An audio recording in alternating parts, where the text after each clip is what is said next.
Erokamano ahinya. Jothuro untie. Wane baduku kithne aneu. Ne President marwa Raila Molo Odinga. Ni ker maluo jaduong' Odungi Randa. Ne jalup jakom mar party mar ODM Mheshimiwa Oparanya. Ge governors duto man ka gi wabunge to moloyo nyathi jamoko. Erokamano kuom tayo nyasi machalo kama ne ja party mongirore. An adwa wacho na biro ka maduong' moloyo nikech wach mar party. Ka bed ni Makabongo ok ja party kaka osebedo gi jakom to dario kata gariyo mondo achop kae. To osebedo ng'ama ongirore momako party kendo ng'eyo kama wadhiye kod kama wawuokie. Jaduong' President marwa Raila Molo Odinga, in gi jogi mang'eny miwalo kendo mimiyo migepni mopogore. To an anyalo wacho kuom jokombe mag party in the entire Republic of Kenya. Yudo ng'ato kaka Makabongo ok yot. Omiyo an akwayo Nyasach Ramogi ni oket chuny Makabongo kama ber kendo bed gi jowa manosetelo.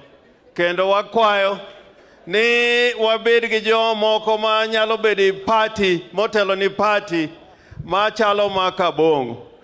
Koro an jakom akwai ng'wono ni abiro moleo ok onego abi sechegi. To koni taneno ni kara kama waraono otimore maber kaka deputy governor ma Kisumu wacho. Piny sani korako chiek.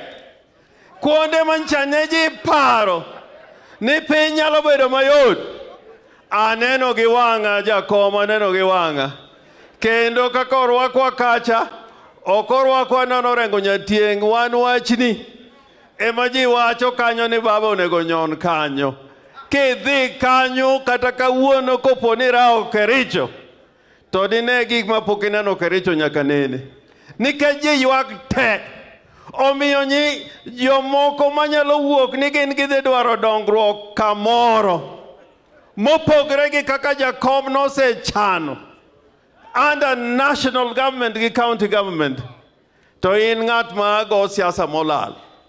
To adwa wacho ni nyathi jamoko kik luoro moro bedie. Kendo japiny ng'ama iluongo ni president onge rusa momiye under the constitution of Kenya to disobey the constitution or any law of the land. President Ruto is not above the law. He is below the law. Onge ng'ama inyalo nyuole pinyni mibed president mawacho ni he can disobey the law. That is impossible.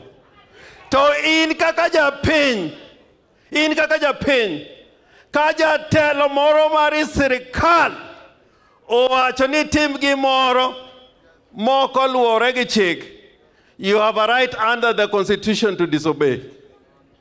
Ka police obiro ka to wacho ni ok unyal timo bura kae, to onge gi chik mamiye tekono, wan gi teko mawachone ni we are not going to obey your illegal orders. Kendo bunde ni mineno no.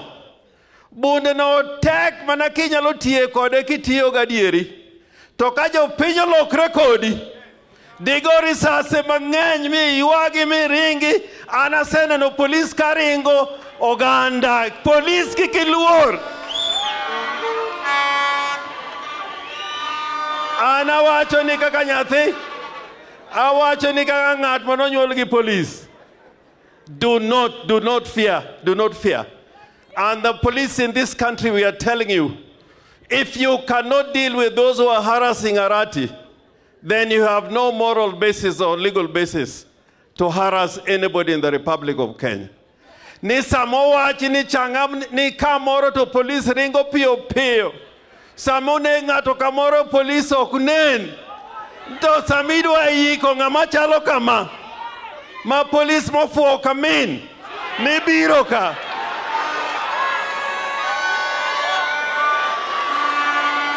Adwa wacho ni baba gik miseneno e piny ni ng'eny. Isekedo gi ji mang'eny e piny ni. Adwa wacho ni ng'ata ng'ata moyudo tich sirikal kata ibed jaluo. Waseneno gi mang'eny. We have seen more powerful people in government.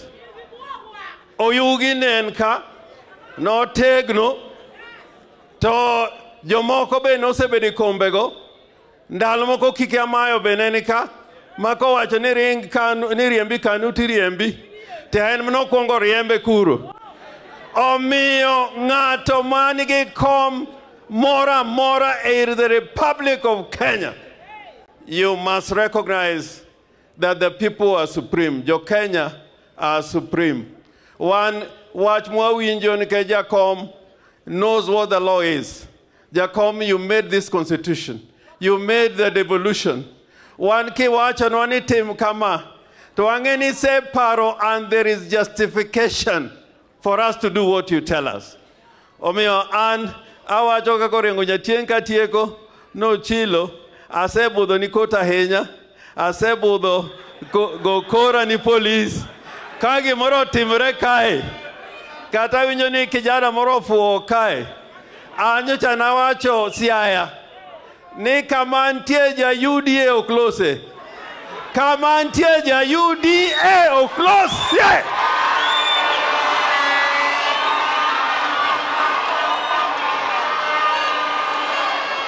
Ubende uye kamano. Jadimo uye kimana no.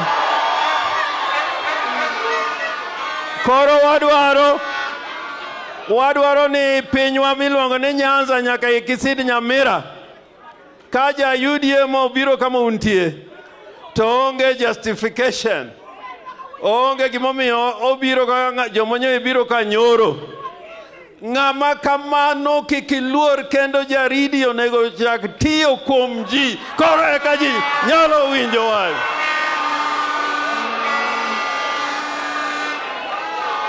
Jopinywa untie kendo an gima wacho ang'e what the law is. Seche moko e sheria nitie gima iluongo ni self-defense. Self-defense no, otiyo kata ka ogol mama monji e odi, ko biro maonge kibali.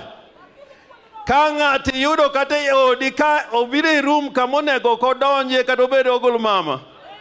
Ok idhi ripote ka polis, idil kode mondi, koro eka idhi ka polis. Kosa wacho marach.